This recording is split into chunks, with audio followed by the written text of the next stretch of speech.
ஜெபம் பண்ணிக்கோங்க. வாங்கம்மா. குடும்பத்தில் உள்ள கடன் பிரச்சனை மாற, பண பிரச்சனை தீர, குடும்பத்தில் குழப்பங்கள் மாற, சண்டைகள் மாற, குடும்பம் ஆசீர்வாதமா இருக்க ஜெபம் பண்ணிக்கோங்க. என் ஆண்டவர் இயேசு உங்களை அழைக்கிறார். என் ஆண்டவர் இயேசு உங்களை நேசிக்கிறான். ஜெபம் பண்ணி கொள்ளுங்கம்மா. வாங்கம்மா. நல்ல ஒரு நேரம். நாங்க இங்க இன்னும் ஒரு 5 நிமிஷத்துல போயிடுவோம். வந்து ஜெபம் பண்ணிக்கோங்க. வாங்கம்மா. ஜெபம் பண்ணிக்கோங்க. தயங்காதீங்க, வெட்கப்படாதீங்கம்மா. ஜெபம் பண்ணிக்கோங்க.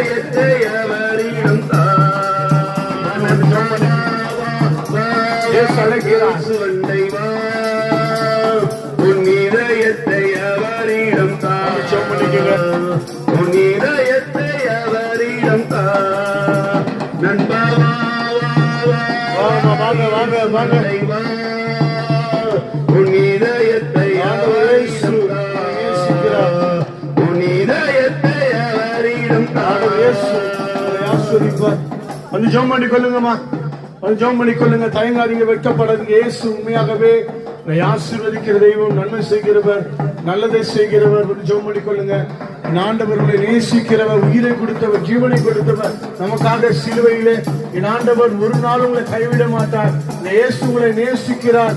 தயங்காதீங்க, வெட்கப்படாதீங்க. என் ஆண்டவர் இயேசு உங்களை அழைக்கிறார். ஜெபம் பண்ணி கொள்ளுங்க. எல்லாவற்றுக்கும் பதில் அவரே, எல்லாவற்றுக்கும் முடிவும் அவரே. இந்த இயேசுவை நம்புங்க. கர்த்தர் ஆசீர்வதிப்பாருமா. அது ஜெபம் பண்ணி கொள்ளுங்கம்மா. வாங்கம்மா, வாங்க. அருமையானவர்களே, இந்த இயேசு உங்களை நேசிக்கிறார். நீங்க இன்னும் அதிகமாக என் ஆண்டவர் இயேசு